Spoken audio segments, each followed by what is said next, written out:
Assalamualaikum warahmatullahi wabarakatuh. Perkenalkan, kami dari kelompok 4 akan mempresentasikan materi penganggaran dan pengawasan anggaran dalam mata kuliah Ekonomi Pendidikan. Sebelumnya, perkenalkanlah saya, Dimas Mulia Aji sebagai moderator dan pemateri.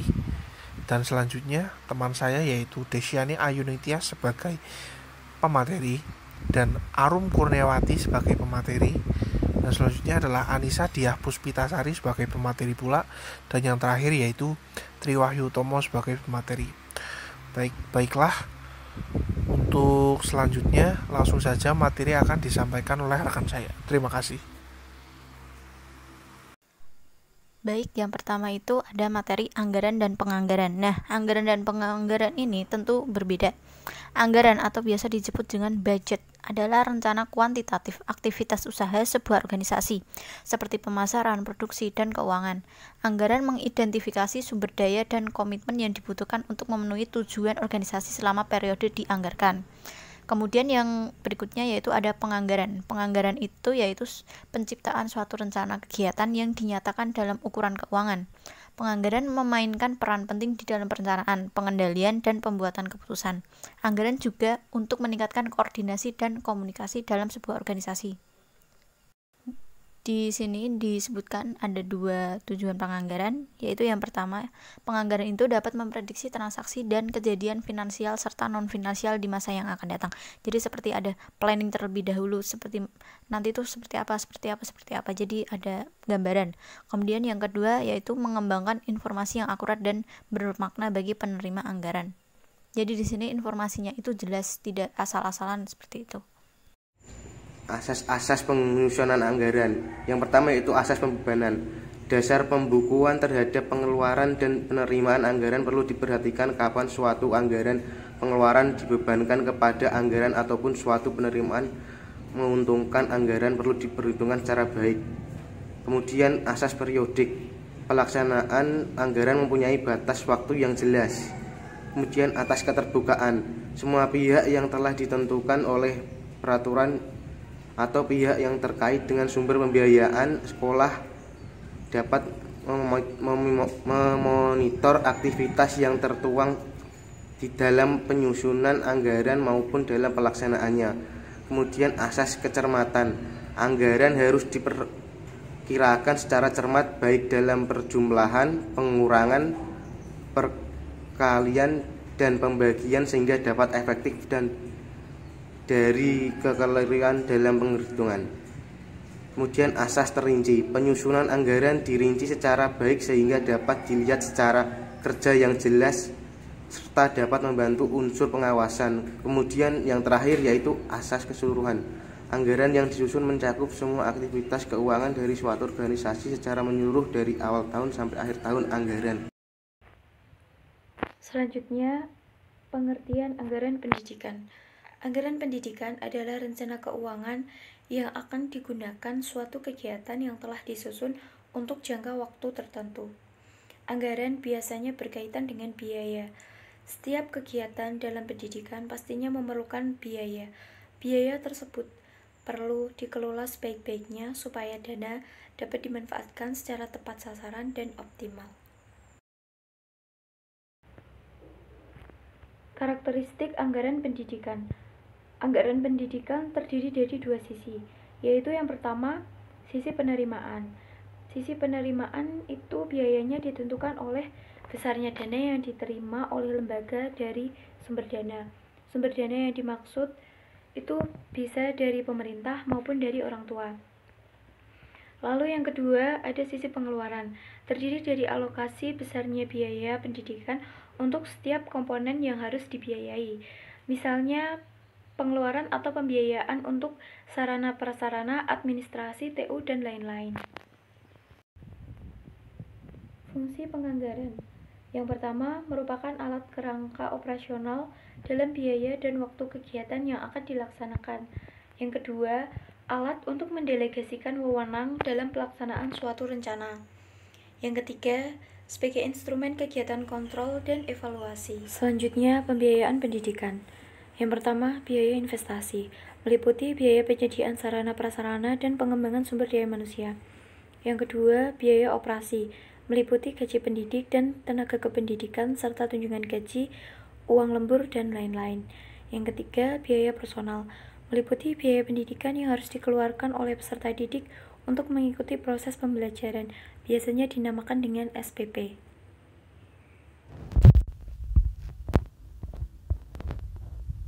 Ya, jadi kali ini saya akan menjelaskan tentang pengawasan anggaran. Ini di sini adalah anggaran ini diawasi agar tertata dengan rapi seperti itu.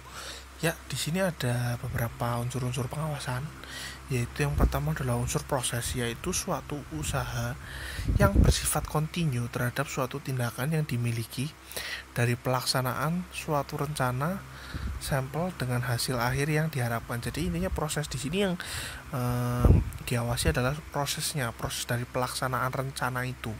Anggarannya apakah tersusun dengan rapi, apakah hasilnya sesuai yang diharapkan atau tidak, seperti itu. Oke, yang kedua adalah unsur adanya objek pengawasan, yaitu sesuatu yang menjadi sasaran pengawasan, baik itu penerimanya maupun pengeluaran. Jadi memang di sini pengawasan itu memang harus ada objeknya, entah pengeluarannya ataupun penerimaannya, begitu. Oke, yang selanjutnya adalah ukuran atau standarisasi pengawasan, dan yang terakhir yaitu teknik-teknik pengawasan. Baiklah, yang selanjutnya saya akan menjelaskan beberapa langkah-langkah pengawasan. Ya, memang di sini kita lihat memang ada beberapa langkah-langkah dalam pengawasan. Oke, langsung saja. Yang pertama adalah penetapan standar atau patokan yang dipergunakan berupa kuantitas, kualitas, biaya, dan waktu. Ya, di sini maksudnya standar itu ditetapkan sebagai patokan atau acuan ya. Oke, yang kedua yaitu mengukur dan membandingkan antara kenyataan yang sebenarnya dengan standar yang telah ditetapkan. Jadi begini, di situ diukur antara ketetapan dengan standar ini dengan yang asli, dengan yang sebenarnya terjadi itu sama atau tidak. Yang ketiga yaitu mengidentifikasi penyimpangan. Jadi di sini kita identifikasi apakah ada penyimpangan atau tidak, begitu. Oke, yang terakhir, mohon maaf kalau mungkin ada salah-salah ketik. Ya, yang terakhir adalah menentukan tindakan perbaikan atau koreksi yang kemudian menjadi materi rekomendasi. Ya, maksudnya di sini adalah evaluasi, menentukan tindakan perbaikan. Yang salah itu, yang menyimpang itu di mana, kita perbaiki sama-sama, kita koreksi agar itu menjadi materi rekomendasi. Maksudnya materi rekomendasi di sini adalah materi perbaikan untuk kedepannya itu seperti apa agar lebih baik. Oke, kali ini saya akan menjelaskan tentang yang terakhir ini, tentang tujuan pengawasan. Langsung saja, di sini ada 5 tujuan dari pengawasan, yaitu yang pertama adalah menjamin ketetapan pelaksanaan tugas sesuai dengan rencana tersebut, kebijaksanaan dan perintah. Ya, di sini maksudnya adalah tujuan dari sebuah pengawasan itu menjamin agar sebuah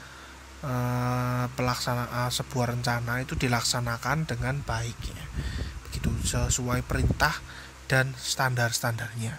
Oke, yang kedua, mohon maaf kalau ada salah-salah ketik. Maksudnya di sini mungkin melaksanakan kegiatan koordinasi. Nah, di sini maksudnya itu melaksanakan kegiatan koordinasi itu mengkoordinasi antara tugas yang satu dengan lainnya, seperti itu. Oke, yang ketiga adalah mencegah pemborosan dan penyelewengan. Maksudnya di sini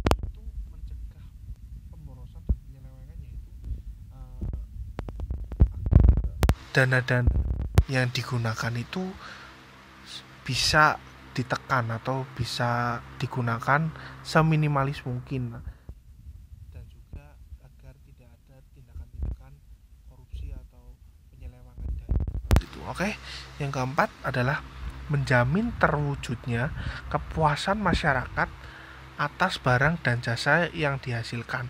Jadi di sini tujuannya yaitu mewujudkan adanya jaminan kepuasan untuk masyarakat, seperti itu.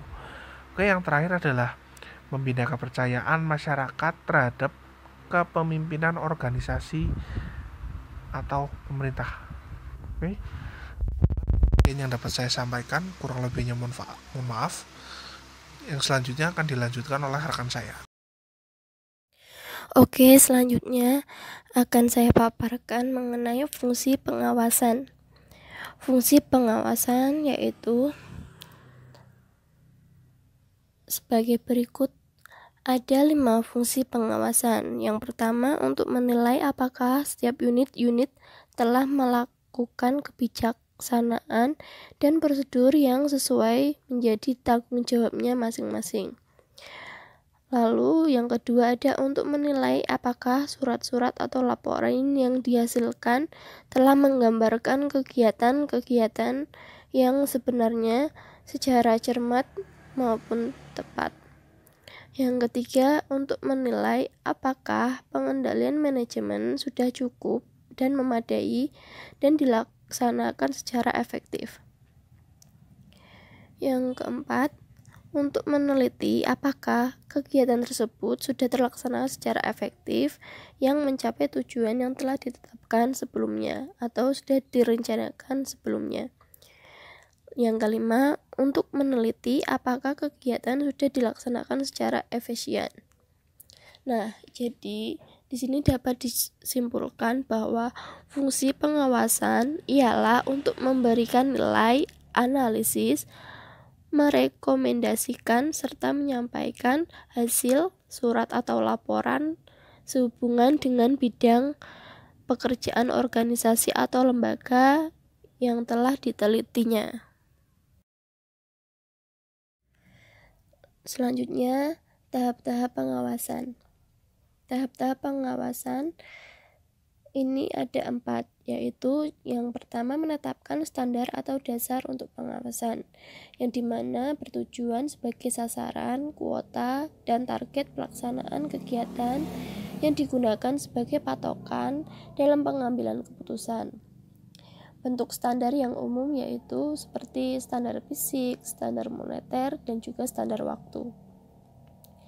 Lalu yang kedua ada meneliti hasil yang dicapai. Tahap ini digunakan sebagai dasar atas pelaksanaan kegiatan yang dilakukan sesuai hasil yang tepat dan sesuai apa yang dicapai. Kemudian yang ketiga ada membandingkan pelaksanaan dengan standar dan menetapkan perbedaannya. Tahap ini digunakan untuk mengetahui penyebab terjadinya penyimpangan atau menganalisisnya mengapa bisa terjadi demikian. Juga digunakan sebagai alat pengambil keputusan bagi manajer. Lalu yang keempat, ada memperbaiki penyimpangan dengan tindakan korektif. Bila diketahui dalam pelaksanaannya terjadi penyimpangan, di mana perlu ada perbaikan dalam pelaksanaan. Cakupan anggaran untuk pengeluaran rutin. Belanja pegawai merupakan keseluruhan pembelanjaan yang berkenaan dengan pembelajaran gaji atau segala macam tunjangan lainnya. Kemudian belanja barang, keseluruhan pembelian barang yang digunakan dalam penyelenggaraan sekolah sehari-hari seperti pembelian kertas, tinta, pita, karbon, dan lainnya. Kemudian belanja pemeliharaan, keseluruhan pengeluaran pemeliharaan barang-barang atau kekayaan milik sekolah seperti gedung, kendaraan, perabotan rumah tangga, dan lainnya. Yang terakhir yaitu biaya perjalanan, merupakan keseluruhan biaya perjalanan yang berkait dengan penyelenggaraan sekolah seperti transportasi, akomodasi, dan konsumsi. Cakupan anggaran untuk biaya pembangunan.